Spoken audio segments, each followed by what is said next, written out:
శ్రీ గురుభ్యో నమః. హరి ఓం. అందరికీ నమస్కారం. మహాసత్వ ఇది అమ్మవారి 216వ నామం. ఇది 4 అక్షరాల నామం. ఈ నామంతో అమ్మవారికి నమస్కారం చేసేటప్పుడు మహాసత్వాయే నమః అని నమస్కరించాలి. మహా అంటే మహిమాన్వితమైన అని అర్థం. సత్వ అంటే ఉనికి కలది అని అర్థం. సత్ అంటే ఉండడం, ఒక వస్తువుకో, ఒక వ్యక్తికో, ఒక ప్రదేశానికో పరిమితం కాక సమస్త విశ్వము నిండా నిండి ఉండగల లక్షణాన్ని మహాసత్వం అని అనాలి. ఈ గొప్ప లక్షణం ఒక్క అమ్మవారికే చెల్లుతుంది. ఈ లక్షణం కలవారే జగత్తును సృష్టించి, పోషించి, లయం చేసుకునే నిర్విరామ జగద్వ్యాపార నిర్వహణను చేయగలరు. సత్వము అంటే బలమనే అర్థంలో మహాబల సమన్వితురాలు అని కూడా అర్థం చెప్పుకోవచ్చు. మహిమాన్వితమైన సత్వము కలది అని ఈ నామానికి అర్థంగా చెప్పుకోవచ్చు. శ్రీమాత్రే నమః. మహాశక్తి ఇది అమ్మవారి 217వ నామం. ఇది 4 అక్షరాల నామం. ఈ నామంతో అమ్మవారికి నమస్కారం చేసేటప్పుడు మహాశక్తి అయి నమః అని చెప్పాలి. మహా అంటే అనంతమైన అని అర్థం. శక్తి అంటే శక్తి సామర్థ్యములు కలది అని అర్థం. శక్తి అనేది ఆహారం తీసుకుంటే వస్తుంది అనుకోవడం అంత సత్యం కాదు. జబ్బుపడి లేచిన వానికి వెంటనే ఆహారం పెడితే అది శక్తిని ఇవ్వకపోగా తేడా చేస్తుందనే విషయం ఈ సత్యాన్ని రూఢిపరుస్తుంది. పోనీ శ్వాస వల్ల శక్తి వస్తుందా అంటే అది పొరపాటే. శక్తి వల్ల శ్వాస నడుస్తుంది కానీ శ్వాస వల్ల శక్తి రాదు. మరైతే ఈ శక్తి ఎక్కడి నుండి వస్తుంది అంటే శక్తి ఎక్కడ నుండి రాదు, ఉంటుంది.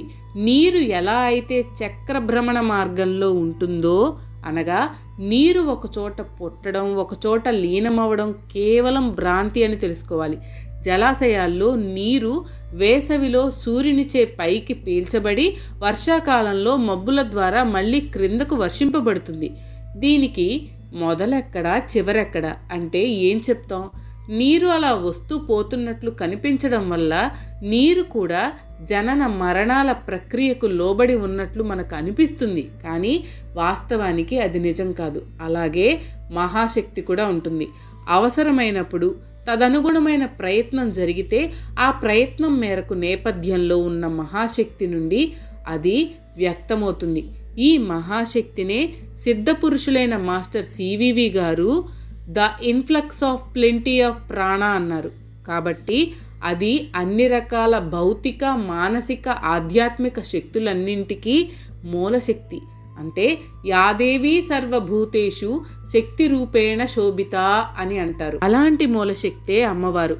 అనంతమైన శక్తి సామర్థ్యములు కలది అని ఈ నామానికి అర్థంగా చెప్పుకోవచ్చు. శ్రీమాత్రే నమః. మహారథి ఇది అమ్మవారి 218వ నామం. ఇది 4 అక్షరాల నామం. ఈ నామంతో అమ్మవారికి నమస్కారం చేసేటప్పుడు మహారథ్యే నమః అని నమస్కరించాలి. మహా అంటే గొప్ప అని అర్థం. రతి అంటే ఆసక్తి అని అర్థం. రతి అంటే ఆసక్తి. సాధారణంగా క్రమబద్ధమైన వాటి యందు రతి కుదరదు, కానీ అక్రమబద్ధమైన వాటి యందు రతి ఏర్పడుతుంది. ఇద్దరు కలిసినప్పుడు మూడో వాడి గురించి చెడ్డగా చెప్పుకోవడానికి ఆసక్తి ఎక్కువ ఉంటుంది. అంటే దీనికి కావాల్సిందల్లా 2 పరికరాలు. ఒకటి నోరు, రెండవది చెవి. అంటే చెడు చెప్పగలిగే నోరు, దాన్ని వినగలిగే చెవి ప్రక్కన చేరితే చాలన్నమాట. ఇది అభ్యాస వశం చేత దాని యందు ఎలాగో అలా పనిచేస్తుంది కూడా. దొంగతనం మానిన అభ్యాస వశం చేత దొంగ రాత్రి అయిందంటే భార్య నగల్ని కూడా దొంగిలించడానికి ప్రయత్నించవచ్చు. ఒక్కొక్కప్పుడు ఈ రతి స్వార్థపూరితంగా భార్యాభర్తల మధ్య, స్నేహితుల మధ్య, సహోదరుల మధ్య మాత్రమే ప్రేమ అనే పేరుతో పరిమితమై ఉంటుంది కూడా. ఇది సాధారణ స్థాయిలో, ప్రాపంచిక స్థాయిలో ఉండే రతి లక్షణం. అమ్మవారికి ఉండేది మహారతి. ఇక్కడ రతి అంటే విశేషమైన, విశిష్టమైన ఆసక్తి అని అర్థం. తన సృష్టి మీద, సృష్టిలోని సమస్త వస్తు జీవజాలం మీద ఉండే విశేషమైన అనురాగాన్నే మహారతిగా అర్థం చేసుకోవాలి. ఇద్దరి మధ్య పరిమితమైన రతి వ్యష్టిపరమైన రతి అవుతుంది. యావత్ ప్రపంచపరమైన రతి అయితే సమష్టి రతి అవుతుంది. అట్టి మహిమాన్వితమైన రతి కలిగినదే అమ్మవారు. ఈ మహారతి ఉన్న సాధకులకు సాధన అక్కడ జరుగుతున్నది నచ్చే స్థితి వస్తుంది. అంటే నప్పించుకోవడం కూడా కాదు, అంతా నచ్చడమే. అంతకు ముందు వరకు తనకు నచ్చేది అక్కడ ఏమన్నా ఉందేమో అని చూడడం జరుగుతుంది. అమ్మవారికి మాత్రం ఎప్పుడూ ఈ ప్రపంచంలో జరుగుతూ ఉండేదల్లా నచ్చుతుంది. ఎందుకంటే ఈ సృష్టి ఆవిడ క్రీడ కాబట్టి. ఈ లక్షణమే మహారతి. దీన్నే యోగ సాధకులకు ఇస్తుంది అమ్మవారు. రతీదేవి భర్త అయిన మన్మథుడు ఇతరులకు కనబడకపోయినా రతీదేవికి మాత్రం కనబడతాడు. ఇది రతీదేవి లక్షణం. అయ్యవారు అందరికీ సూటిగా ప్రత్యక్షంగా కనబడడు. అమ్మవారి ద్వారానే అది సాధ్యం. అంటే ప్రకృతి మాత ద్వారానే ఇతరులకు తెలుస్తాడు. మామూలుగా కూడా తల్లి ద్వారానే కదా తండ్రి తెలిసేది. దీన్నే ఆంగ్లంలో త్రూ ప్రాపర్ ఛానల్ అంటారు.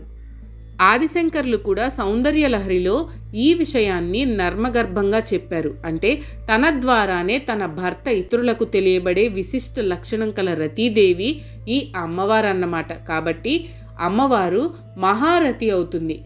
మొత్తం మీద ఈ నామానికి ఈ రకంగా అర్థాలు చెప్పుకోవచ్చు. సృష్టిపరమగు విశిష్టమైన సమష్టి అనురాగం కలది అని, మన్మథుని భార్య రతీదేవి లాంటిది కాకుండా తన ద్వారానే తన భర్త ఇతరులకు తెలియబడే విశిష్ట లక్షణం కల రతీదేవి అని, ప్రపంచంలో జరిగేవన్నీ నచ్చే స్థితిని యోగ సాధకులకు ఇచ్చునది అని అర్థాలుగా చెప్పుకోవచ్చు. శ్రీమాత్రే నమః. మహాభోగ ఇది అమ్మవారి 219వ నామం. ఇది 4 అక్షరాల నామం. ఈ నామంతో అమ్మవారికి నమస్కారం చేసేటప్పుడు మహాభోగాయ నమః అని చెప్పాలి. మహా అంటే గొప్ప అని అర్థం.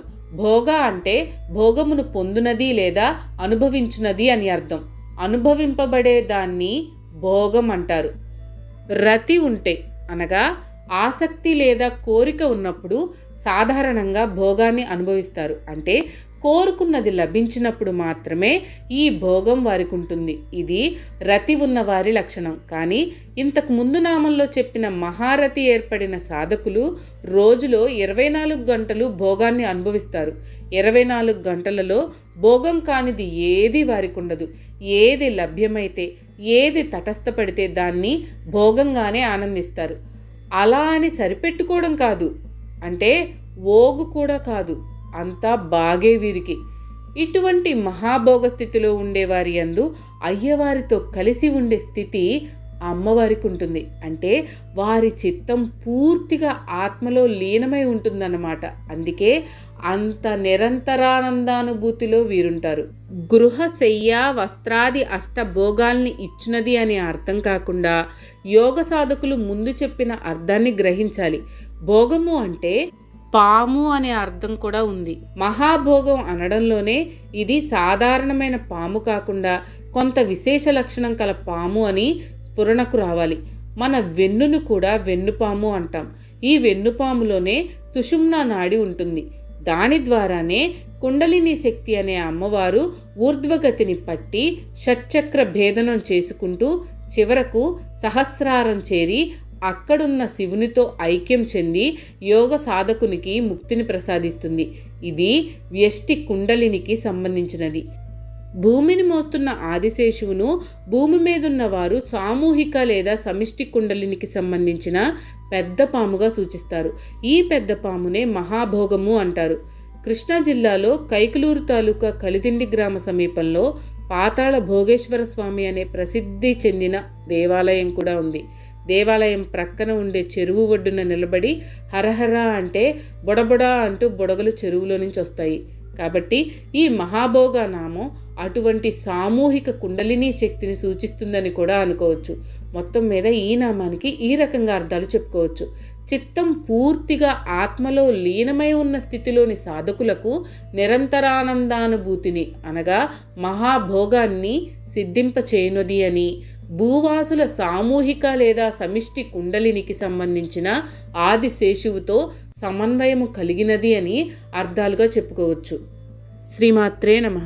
మహేశ్వర్య ఇది అమ్మవారి 220వ నామం. ఇది 4 అక్షరాల నామం. ఈ నామంతో అమ్మవారికి నమస్కారం చేసేటప్పుడు మహేశ్వర్యాయ నమః అని చెప్పాలి. మహా అంటే విలువ కట్టలేని అని అర్థం. ఐశ్వర్య అంటే ఐశ్వర్యమును ఇచ్చునది అని అర్థం. ఐశ్వర్యం అనంగానే మనకు బంగారం, నోట్ల కట్టలు గుర్తుకొస్తాయి కదా.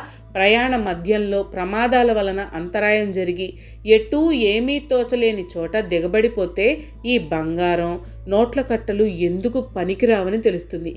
ఇవి కాదు ఐశ్వర్యం అంటే అని తెలుస్తుంది. ఆ సమయంలో అవసరమయ్యే వాటి ముందు వీటి విలువ ఎంత తక్కువో బయటపడుతుంది. వీటి ఉపయోగం ద్వారా వేటిని మనం పొందాలని చూస్తామో అది నిజమైన ఐశ్వర్యం. ఆ స్థితి యందు మనస్సు నిరంతరంగా ఉంటే మహైశ్వర్యంలో ఉన్నట్లు. అదే మోక్షానంద స్థితి కూడా. స్థూల కార్యాన్ని సూచించే దేహానికి, సూక్ష్మ కారణాన్ని సూచించే ఆత్మకు అంటే పదార్థానికి ఆత్మకు దాంపత్యం కుదిరితే మనలోని ఈశ్వరికి దాంపత్యం కుదిరినట్లే అవుతుంది. ఆ స్థితిలో అమ్మవారు ఐశ్వర్యం అవుతుంది. కుదరకపోతే మాయ అవుతుంది. అంతే తేడా. ఈ ఐశ్వర్యమే ముక్తి అనే మహైశ్వర్యం. దాస భృత్యసుతాది అష్టైశ్వర్యాలన్నింటినీ ఇచ్చునది అనే అర్థం కాక సాధకులు ముందు చెప్పిన అర్థాన్ని కూడా గ్రహించాలి. మొత్తం మీద ఈ నామానికి ఈ రకంగా అర్థాలు చెప్పుకోవచ్చు. వేటిని ఐశ్వర్యం అనుకున్నప్పటికీ వాటి ద్వారా ఏ శాశ్వతానందాన్ని అనుభవించాలనుకుంటామో అట్టి మహేశ్వర్యాన్ని ఇచ్చునది అని, ముక్తి అనే మహేశ్వర్యాన్ని ఇచ్చునది అని, మహేశ్వరునితో సంబంధమును చేకూర్చున్నది అని అర్థాలుగా చెప్పుకోవచ్చు. శ్రీమాత్రే నమః. మీకు కనుక ఈ వీడియో నచ్చినట్లయితే లైక్ చేయండి. అలాగే మీ ఫ్యామిలీ అండ్ ఫ్రెండ్స్కి షేర్ చేయండి. ఛానల్లో కొత్త నోటిఫికేషన్స్ కోసం సబ్స్క్రైబ్ చేయండి. అలాగే పక్కనే ఉన్న బెల్ ఐకాన్ని ట్యాప్ చేయండి.